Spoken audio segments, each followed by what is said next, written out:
হযরত মুসা আলাইহিস সালামের জমানার ঘটনা। মুসা আলাইহিস সালামের জমানায় এক সময় রহমতের বৃষ্টি বন্ধ হয়ে গেল, মানুষের ফসল নষ্ট হওয়া শুরু হইল। এমত অবস্থায় উম্মতেরা নবীর কাছে এসে বলল, আল্লাহর কাছে দোয়া করে দিন, আল্লাহ যেন রহমতের বৃষ্টি দিয়ে আমাদের ফসল রক্ষা করে।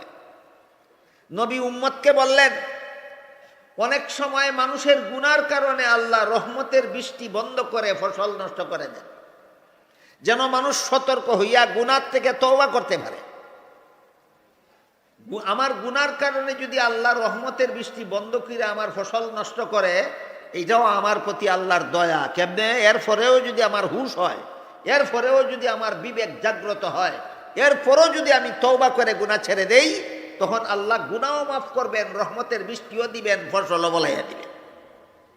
কাজেই মানুষের গুনার কারণে যে আল্লাহ রহমতের বৃষ্টি বন্ধ করে দেন, এই বন্ধ করে দেওয়াটাও আল্লাহর মেহেরবানি। এতেও যদি তুমি সতর্ক হইয়া যাও, গুনাহও মাফ হয়ে যাবে, রহমতের বৃষ্টিও হবে। মুসা আলাইহিস সালাম উম্মতকে বললেন, বন্দার গুনার কারণে অনেক সময় আল্লাহ রহমতের বৃষ্টি বন্ধ করে দিয়ে ফসল নষ্ট করে দেন। তোমরা আসো, আমার কাছে বসো, প্রত্যেকে যার যার গুনার জন্য আল্লাহর কাছে ওয়াদা করো, আর জীবনে কোনোদিন গুনাহ করবে না, আমি আল্লাহর কাছে দোয়া করে দেব। উম্মত নবীর কাছে আসলো, নবী উম্মতকে সাথে নিয়ে আল্লাহর কাছে হাত উঠাইলেন, আল্লাহ, এই আমাদের গুনার কারণে রহমতের বৃষ্টি বন্ধ হয়েছে, আমরা সকলেই তোমার সাথে ওয়াদা করতেছি আর জীবনে কোনোদিন গুনাহ করব না। এখান থেকে আবার কেউ মনে মনে ভাববেন না যে নবী নিজের গুনার জন্য আল্লাহর কাছে তওবা করলেন। আহলে সুন্নাত ওয়াল জামাতের মুসলমানদের আকীদা হলো সমস্ত নবীগণ বেগুনাহ, সমস্ত নবীগণ বেগুনাহ। নবী জীবনে কোনোদিন গুনাহ করেন না। মুসা নবী যে উম্মতের সাথে নিয়ে আল্লাহর কাছে হাত উঠাইয়া গুনাহ মাফ চাইলেন, নিজের গুনাহ না উম্মতের গুনাহ। হ্যাঁ, নিজের গুনাহ না, উম্মতের গুনাহ মাফ চাইলেন। এরকম দুরূদ শরীফের ব্যাখ্যায় উল্লেখ আছে, ফিরিস্তারা দুরূদ শরীফ পড়ে। এই কথার অর্থ হইল ফিরিস্তারা নবীর জন্য গুনাহ মাফের দোয়া করে।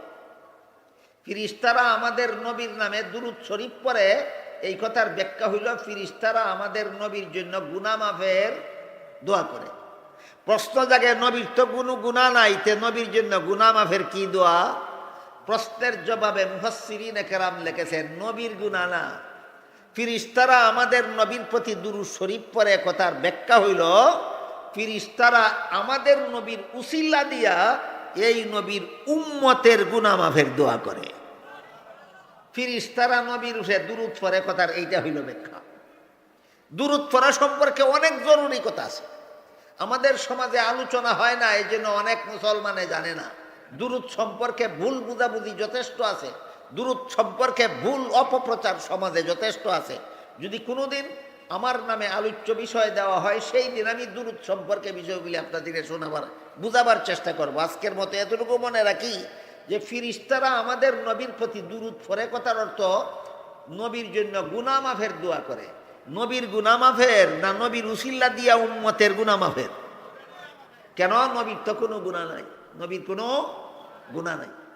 তো মুসা আলাইহিস সালাম যে আল্লাহর কাছে বললেন, আমাদের গুনার কারণে রহমতের বৃষ্টি বন্ধ হয়ে গেছে, আমরা তওবা করতেছি, আর কোনোদিন গুনাহ করব না, মেহেরবানি করে আমাদের গুনাহ মাফ করে দিন, রহমতের বৃষ্টি দিয়ে আমাদের ফসল রক্ষা করুন। এটা কি মুসা নবীর নিজের গুনার দোয়া করলেন না উম্মতের গুনাহ? উম্মতের গুনাহ। নবী এখনো দোয়ার মধ্যেই আছেন। এমত অবস্থায় আল্লাহ পাক রব্বুল আলামিন নবীর কাছে ওহী পাঠাইলেন, মুসা নবী, আপনার সাথে হাত মিলাইয়া যারা আমিন আমিন আমিন বলতেছে, এদের মধ্যে একটা মানুষ এখনো এমন আছে যে ভবিষ্যতে আরো গুনাহ করার ইচ্ছা আছে তার। কি বলছিলাম?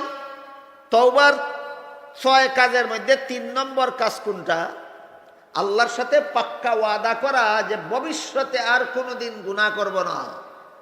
যে তওবার কত নম্বর কাজ? 3 নম্বর কাজ। উম্মতের পক্ষ থেকে আল্লাহর কাছে নবী তওবা করতেছেন, আল্লাহ নবীর কাছে ওহী পাঠাইয়া জানাইয়া দিলেন যে আপনার সাথে হাত মিলাইয়া যারা তওবা করতেছে, এদের মধ্যে একটা মানুষের তওবা গ্রহণযোগ্য না, তার মানে ইচ্ছা আছে ভবিষ্যতে আরো গুনাহ করত। বলেন, ওইছেনি তওবা?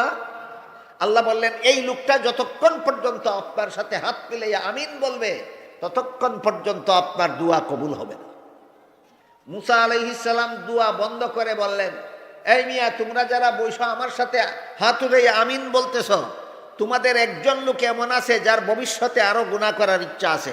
তুমি এখানে থাকা অবস্থায় তওবা কবুল হবে না, দোয়া কবুল হবে না। তুমি এখান থেকে গেলে পরে আমি বাকিরা রে নিয়ে আল্লাহর কাছে দোয়া করব। যেই গুনাহগারের মনে মনে ইচ্ছা ছিল ভবিষ্যতে আরো গুনাহ করত, হের খবর হইছে নি মনে মনে মনে খবর হইছে, আরে আমার কারণে তো নবীর দোয়া কবুল হইতেছে না, আমার কারণে তো রহমতের বৃষ্টি নাজিল হইতেছে না। এখন যদি আমি এই বৈঠক থেকে উঠতে যাইগা, তাহলে সারা জীবনের জন্য সমাজের মানুষের কাছে আমি কলঙ্কি হয়ে যাব যে আমার গুনার কারণে আল্লাহর রহমতের বৃষ্টি বন্ধ ছিল। ওইবনি কলঙ্ক সারা জীবনের লাগি দাগি হইব যে তোর গুনার কারণে আস্তা দেশের মানুষে কষ্ট করছে, রহমতের বৃষ্টি বন্ধ হয়েছে। এই কারণে সে উঠতে গেল না।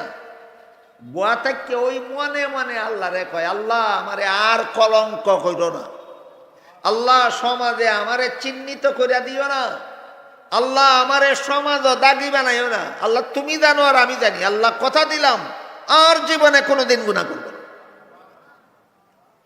কারে কইছে? তার মধ্যে আর আল্লাহর মধ্যে ব্যাপার। আর তো কেউ শুনছেও না, জানেও না। স্বয়ং নবীরেও শুনাইছে না, নবীও জানেন না হে যে আল্লাহর সাথে একা একা চুক্তি করে আলাইতেছে। যেই আল্লাহর কাছে কইল, আল্লাহ তুমি জানো আর আমি জানি, আমি তোমার সাথে কথা দিলাম জীবনে আর কোনোদিন গুনাহ করব না, আল্লাহর সাথে সাথে রহমতের বৃষ্টি বর্ষণ শুরু করে দিয়ে। মুসা নবী আল্লাহরে জিজ্ঞেস করলেন, আল্লাহ আপনি আমারে কইলেন কি আর করলেন কি? আপনি কইলেন একজন গুনাহগার আছে এখানে যে ভবিষ্যতে আরো গুনাহ করার ইচ্ছা রাখে, তার কারণে দোয়াও কবুল হবে না, রহমতের বৃষ্টিও হবে না। কেউ তো এখান থেকে উঠতে গেল না, তাহলে কেমনে বৃষ্টি হইল, কেমনে দোয়া কবুল হইল? আল্লাহ বলেন, ও মুসা নবী, যেই ফাফিস্টের কারণে রহমতের বৃষ্টি আমার বন্ধ ছিল, হের কারণে বৃষ্টি তাড়াতাড়ি দিলাম।